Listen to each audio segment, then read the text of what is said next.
Welcome to Kenton's videos. Enjoy the video. You begin by casting a wide net. Enter your origin and destination, then add nearby airports within 50 miles. Once done, open the 2-3-month price graph and date grid to identify the cheapest windows. This shows real supply cycles. Make sure to run one-way searches separately and compare combinations, because 2 one-way tickets often beat a single round trip. As you scan, note weekday differences and early morning or red-eye savings so you can lock and target dates. Now refine your plan.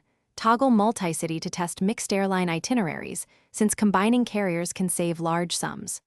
Then apply strict filters, duration, departure window, alliances, and fare class to avoid hidden long layovers or expensive change fees.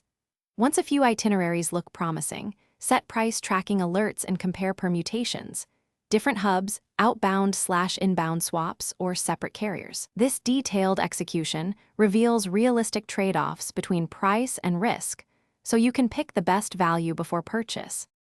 When you're ready, prioritize booking directly with the airline to simplify changes. Take screenshots of final fare rules and confirmation numbers immediately. Use airline rewards or flexible fares when savings are marginal, and consider 24-hour holds if available to verify plans. After purchase, monitor prices for 24-72 hours. If a lower fare appears and the airline allows free changes, rebook and cancel the old ticket. Troubleshooting tip: if the booking fails or rules are unclear,